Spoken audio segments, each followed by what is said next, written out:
अस्सलाम वालेकुम स्टूडेंट्स, क्या हाल चाल है? ठीक है स्टूडेंट्स। हम पिछले आर्टिकल्स में हमने ये पढ़ा था कि how we can multiply a vector.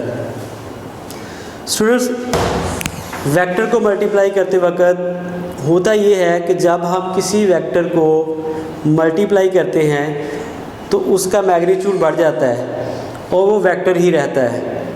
तो आज हमने दो डिफरेंट चीज़ों पे हमने नोट करना है कि जब दो वेक्टर्स को आपस में मल्टीप्लाई करते हैं तो फिर क्या होता है। Students, whenever we multiply two vectors तो उसके दो तरीक़ाकार हैं। Number one is dot product और scalar product and number two is vector product. Students, जब हम डॉट प्रोडक्ट की बात करेंगे जो कि आज के लेक्चर में हमने कवर करना है, तो इसमें हम देखेंगे कि दो वेक्टर्स को हम मल्टीप्लाई करते हैं तो उसका जो हमें प्रोडक्ट मिलता है, जो उसका हमें रिज़ल्ट मिलता है, वो एक स्केलर क्वांटिटी होती है। सो हम इस पोजीशन में हैं कि अब हम डिफ़ाइन कर सकते हैं कि what is scalar product. Students, whenever we multiply two vectors and it gives us a scalar quantity that is known as scalar quantity की वजह से ही हम इसको स्केलर प्रोडक्ट भी कहते हैं। और स्टूडेंट्स, ए डॉट बी, दो वेक्टर्स को जब हम मल्टीप्लाई करते हैं तो स्केलर क्वांटिटी तो हमें मिलती है, साथ हम उसके लिए सिंबल जो यूज़ करते हैं वो डॉट है, जिस वजह से इसको डॉट प्रोडक्ट भी कहते हैं। तो स्टूडेंट्स, इसमें हमें देखना ये होगा कि दो वेक्टर्स को हम जब मल्टीप्लाई करें क्या ये मैथमेटिक्स के से डिफरेंट चीज़ है। तो स्टूडेंट्स, यहाँ पे आपको एक चीज़ नोट करना चाहिए कि जो डॉट प्रोडक्ट है ये जनरल मल्टीप्लिकेशन है, जैसा कि आप मैथ में करते हैं। जब हम नेक्स्ट आर्टिकल पे जाएंगे दैट इज़ स्केलर प्रोडक्ट, उसके रूल थोड़े से डिफरेंट हैं। बेसिकली जो स्केलर प्रोडक्ट है ये मैथ की ही मल्टीप्लिकेशन है, इसको हमने नोट करना है। तो आइए सबसे पहले हम देखते हैं कि डेफिनेशन क्या है। अगर आप ये देख सकें, the multiplication of two vectors in such a way that it gives us a scalar quantity, this is known as scalar product। और इसको हम sometime dot product भी कहते हैं, वो इस वजह से कि एक वेक्टर A है, दूसरा वेक्टर B है, दोनों को जब हम मल्टीप्लाई करते हैं तो सेंटर में हम डॉट का साइन डालते हैं, तो ये हमारे पास ए बी cos थीटा आता है। तो स्टूडेंट्स में A और B यानी ए डॉट बी के बाद जो इक्वल के साइन के बाद ए बी आता है, ये वेक्टर ए और वेक्टर बी का मैग्नीट्यूड है। तो हम ये पिछले आर्टिकल में कवर कर चुके हैं कि how to find magnitude of a vector. तो इट मीन कि हमें ए और बी का सेपरेट मैग्नीट्यूड फाइंड करना है जो कि एक नंबर आएगा, और देन हमें देखना है कि वो दो वेक्टर्स आपस में ज्वाइन कैसे किए हुए हैं, किस एंगल के ऊपर हैं, वो एंगल हमें कैलकुलेट करना है। तो हम इन तीनों फैक्टर्स को मल्टीप्लाई करेंगे, यानी वेक्टर ए का magnitude, vector B magnitude and then the angle theta. तो हमारे पास जो आंसर आएगा वो एक नंबर आएगा जो कि प्योरली एक स्केलर क्वांटिटी है। तो स्टूडेंट्स, यहाँ पे हम दो तरह से हम इनको मल्टीप्लाई कर सकते हैं। फर्स्ट स्टेप में vector A dot vector B, ये हमारे पास आएगा A cos theta into B.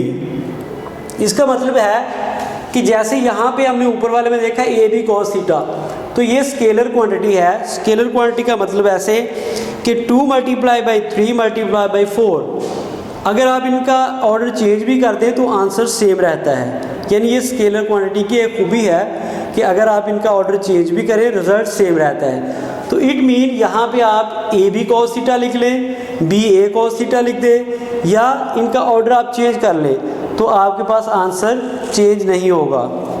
तो इसके हमने दो केसेस बनाए हैं कि अगर हम ए cos थीटा कर लें और बी को बाद में लिखें तो फिर डायग्राम में कैसे होगा, और अगर हम इस तरह कर लें कि बी cos थीटा को बाद में लिख दें, ए को पहले लिख दें, फिर क्या होगा।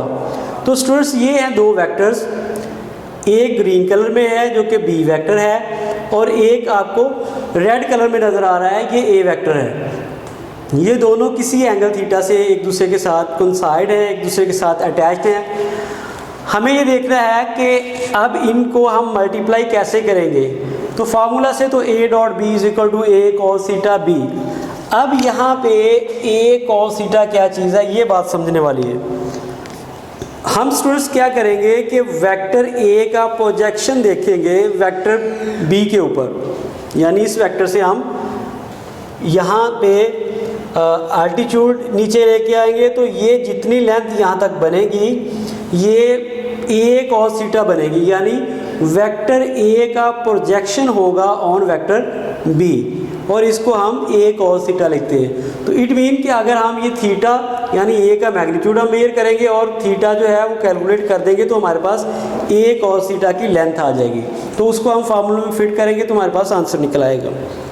सेकंड स्टूडेंट्स ये है कि अगर हम वेक्टर b का प्रोजेक्शन a पे देख लें तो फिर वो बनेगा b cos थीटा, यानी करेंगे क्या, यहाँ से हम परपेंडिकुलर ड्रा कर देंगे, तो ये हमारे पास b का प्रोजेक्शन होगा ऑन a। तो इट मीन कि हम a का प्रोजेक्शन b पे भी ले सकते हैं और b का प्रोजेक्शन a पे भी ले सकते हैं, तो रिजल्ट पे कोई फ़र्क नहीं पड़ेगा।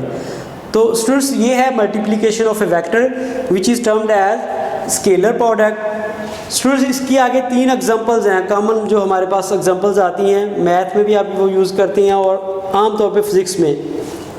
Number 1 is work. वर्क का फार्मूला होता है एफ डॉट डी, और सम टाइम आप उसको देखते हैं कि एफ डी लिखा होता है। बेसिकली ये दो वेक्टर्स ही हैं जिनको हमने मल्टीप्लाई किया है इन असूलों के तहत, यानी स्केलर प्रोडक्ट के तहत। तो यहाँ पे एक डायग्राम में आपको दिखाया गया कि एक बॉक्स को अगर हम कुछ डिस्प्लेसमेंट देना चाहें तो उसके ऊपर फोर्स जो है हम किसी एंगल पे लगाएंगे, तो यहाँ पे जो एंगल बनता है वो एंगल हम नोट करेंगे। तो एफ डॉट डी और is equal to F D cos theta, ये पहली एग्जांपल। सेकंड एग्जांपल स्टूडेंट यहाँ पे ये है कि power is equal to F dot V. Power के ऊपर मैंने वेक्टर साइन नहीं डाला because it's a scalar quantity, और एफ और डी वी के ऊपर है, इट मीन कि ये वेक्टर्स थे। तो इनका जो आंसर आएगा वो एक नंबर आएगा जो कि हमारे पास स्केलर क्वांटिटी होगी। इसी तरह तीसरी एग्जांपल स्टूडेंट्स यहाँ पे ये है कि फ्लक्स जो है वो ई डॉट ए होता है। ई जो है इलेक्ट्रिक फील्ड, ये भी एक वेक्टर क्वांटिटी है, और एरिया वेक्टर ये भी एक वेक्टर क्वांटिटी है। इनका जो आंसर आएगा हमारे पास वो भी एक स्केलर क्वांटिटी होगी।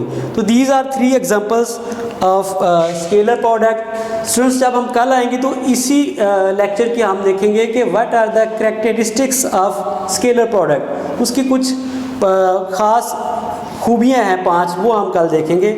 आज तक के लिए इतना ही, बहुत शुक्रिया, अल्लाह हाफिज़।